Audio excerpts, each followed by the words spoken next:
God, another day, another dollar. Welcome again to another episode. This is episode 1, season 1 of the One Man Podcast, and I'm very delighted to be here. My name is Jonan, and of course, I told you I'll be back. Yes, the wait is over, and we're trying to make this thing really work out.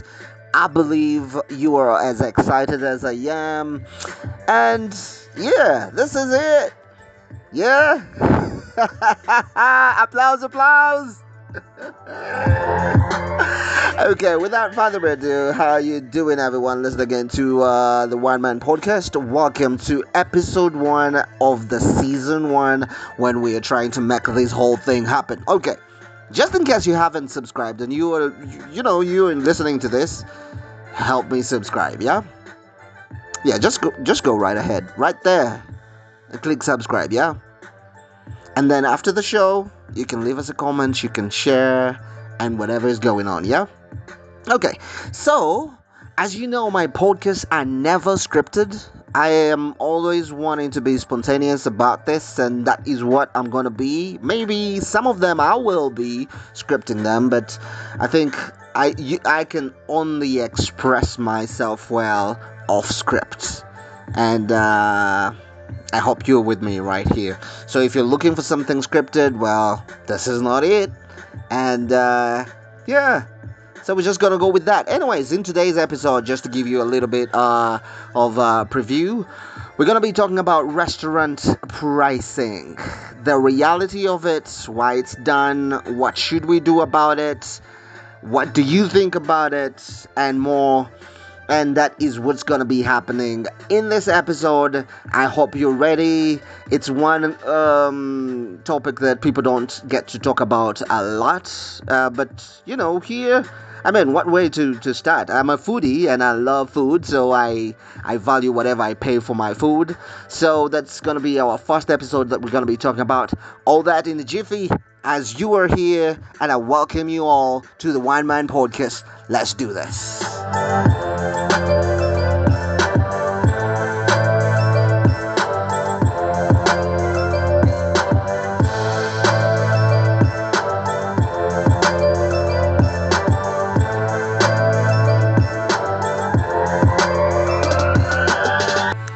And welcome back from that little preview session. So, if you're just joining for the first time, my name is Jonan, and I am super excited that you're here and that you have decided to listen. This is the One Man Podcast. It's done by me and a couple of people that help me with the sound and the whole marketing of this whole thing. We haven't gone far though. We want to give a big shout out to right now I think we are at 20 subscribers. When we did the teaser we had 10 subscribers, and look what the teaser did for us. We have more 10 people joining in, and we are super excited. I wish we could take these numbers further before December, and we get a bigger family going. But anyways, let's just do what we love doing, and maybe the numbers will find us there. Okay, so like I said, we're gonna be looking at have you ever found yourself in a restaurant or hotel or any place that you've gone to? I'm focusing on restaurant here because there's some things that I've found out that are very they're really interesting, and some people don't take it serious. But the reason why I'm doing this podcast is because I haven't heard people talking about it for a long time, and or they don't talk about it a lot. But there are so many times when you go to a restaurant and you think you got it, okay? Why I'm going to give from a perspective of a Ugandan guy, because I don't know what happens in other places, but I might have a smaller idea, but I'm just going to use Uganda as the case study, okay?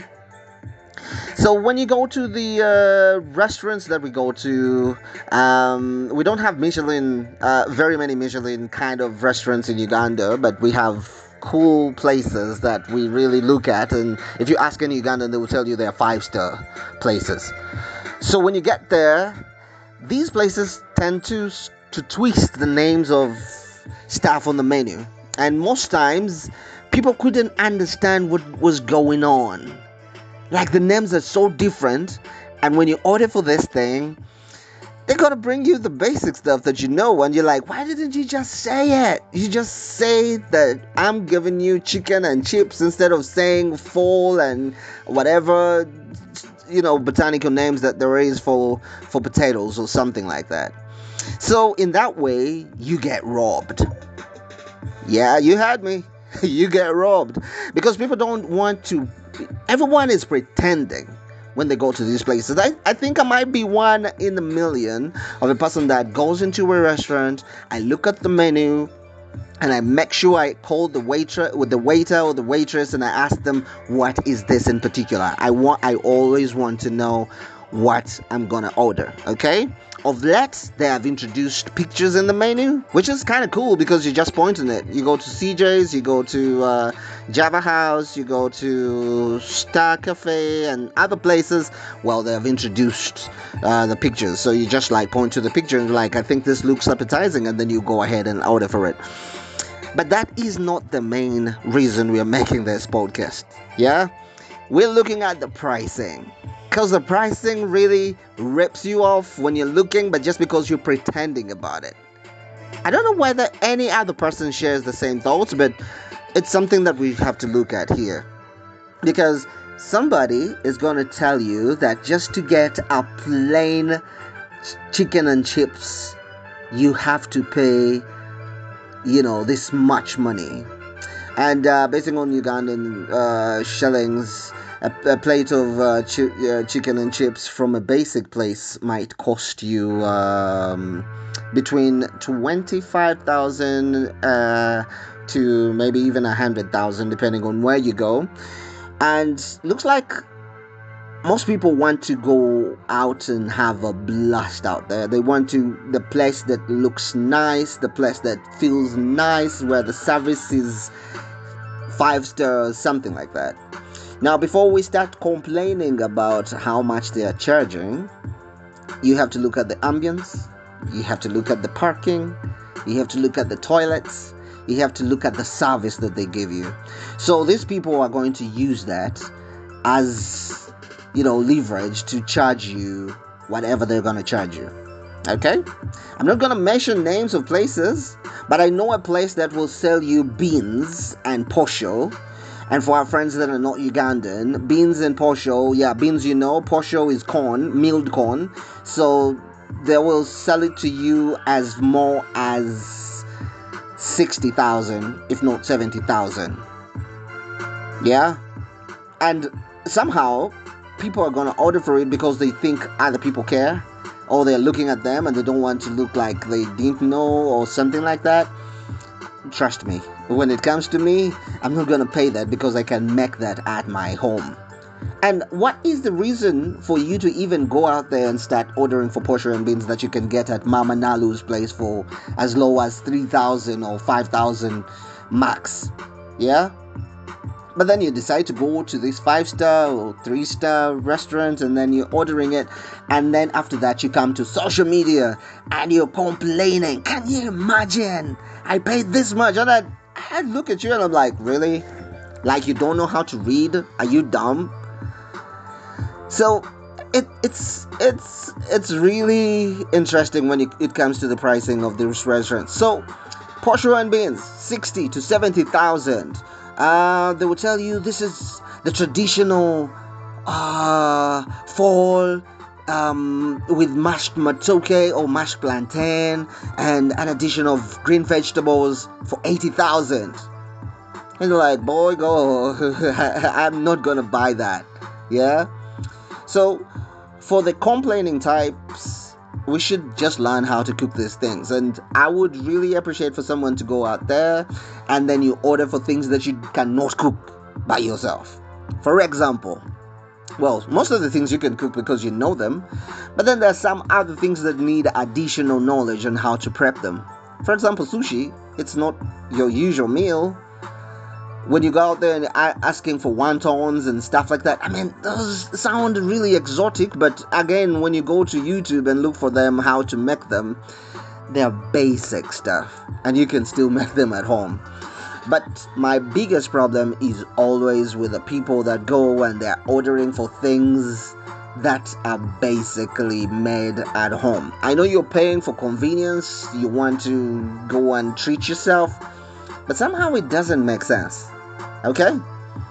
I don't know whether anyone, is with me on this, and just in case you differ, you can run to the comment section and leave me a comment or something like that. But I always look out to these places and I'm like, okay, you were charging this much, but that's next door it's cheaper.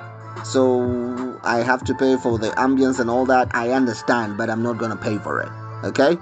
And I'm not saying that you should turn or you should shun away from these places. No. I'm just concerned with the kind of money that we pay for these places. Another example I'm gonna give is when it comes to the drinks. Mineral water, which is water in other countries. The packed water, we call it mineral. Yet some of it doesn't have any minerals anyways. Well, it has minerals, but not that. But we still call it mineral water. But it's water generally. And standard retail pricing is, the cheap ones are 500, but no one will serve that in a starred restaurant. So water literally goes for 1,000. That's Rwenzori, which is rated to be the best water. I have my reservations though. So in an organized place or starred restaurant, water will go for 5 to 10,000. Yep, and you have to pay for it. So you have friends that you've brought and you want to show off, you want to celebrate something and whatever, and someone is going to want a water. That water is going to go for as much as 10,000. So what do you do about it? Do you sneak in water from outside or you just have to pay for it? And basic stuff. They're going to charge you for wine and you pay a lot of money, but you can get it for cheap.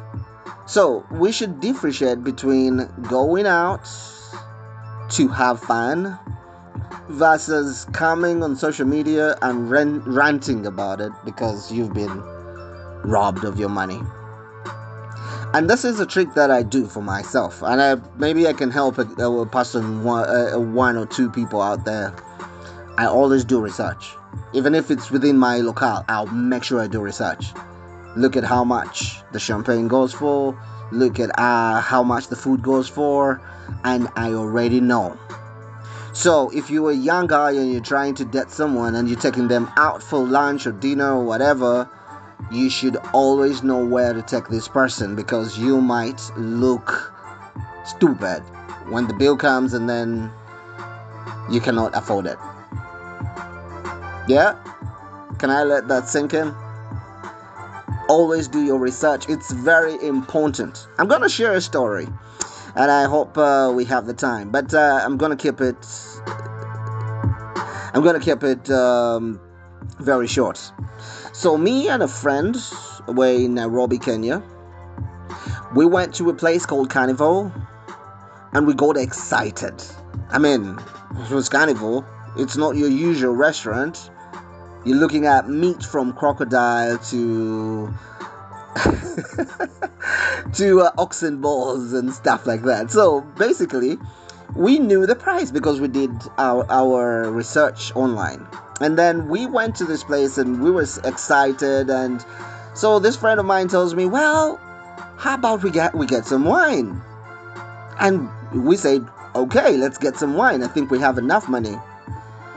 And then it somehow became cold and I felt I should get a cup of tea or chai. This is spiced African tea. I love it anytime. And then I ordered for it, and then this other friend decided to have, a smoothie. And then before we knew it, they had a cocktail.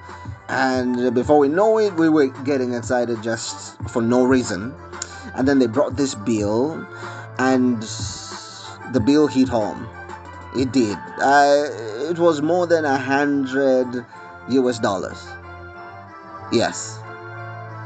And the money that we had, well, we had money, but this was more than, okay, actually, to be exact, it was 217 US dollars for whatever we had. I always try to move with extra money on the side. So I had this $100 bill in my wallet, and I was counting on it for when I come back, I would exchange it and have some money, you know, instead of, starting dead broke when I'm back to the country. And so when they brought the bill, we looked at each other and were like, how possible is this? So me being me, I called this guy and I'm like, okay, can I speak to you, please? And then I'm like, okay, so all these things are not, on the menu, like we cannot just have them. And you're like, no, the wine costs this much, and the chai that you had is this much, and the extra waters that you took are this much. And I'm like, oh my god. And here we were thinking we had researched about it, but we were served by the extra money that I had, and this other person didn't have anything. And they were like, can I tell you something, Jonan? We're gonna go to the kitchen. Some places don't even want to listen to that. They're not gonna take you to your kitchen, to their kitchen, or they're not going to do anything. But they would just call the, security or police and something like that until you pay the money. So what do we learn from this? Always go with extra money. It is very important, because I also go to these places when I'm very conscious, like something might happen. Okay, let's forget about the pricing. Let's talk about the quantity versus quality. Most of the top-notch restaurants will not give you the quantity that you want. And others don't even have the quality, but just because they've been starred, they feel like they're giving you the best thing. And somehow they'll play with your eyes by the way they plate the food.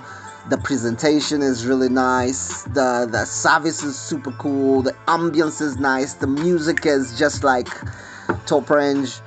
And somehow you're fooled and you think, well, this is super nice. I like it. But that's not the case. In most cases, they will give you little food. I'm African. I'm Ugandan at that.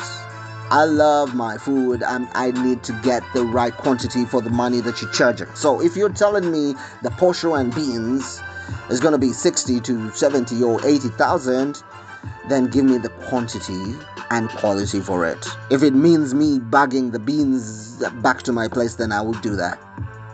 Yeah, but you don't bring 3 slices of posho and a few beans and then you tell me, yeah, that's it. And then you give it a bedding of, a few vegetables and you all smile and be like, did you like the food? I will be like, no, I got robbed.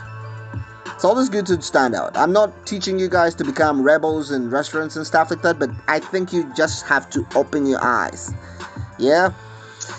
Anyway, I hope someone out there is listening, and I hope this made any sense to you. So it might also happen to people that are outside in Uganda, where it might be rude to tell people that they starved you by giving you small quantities. But I still think it's better to communicate. There are places where they will allow to give you another serving for the money that you've already paid, but other places will look at you as if you're crazy. But I always tell people, can I have some more rice? But I'm not paying for it. And then people will know. Like, it's not a crime. You're not there like you have to play pretend. You don't want to be that bad person that is always complaining about stuff. It's good to just be you when you're out there. Yeah? Okay, it's been a pleasure talking to you guys, and I hope this made any sense to anyone.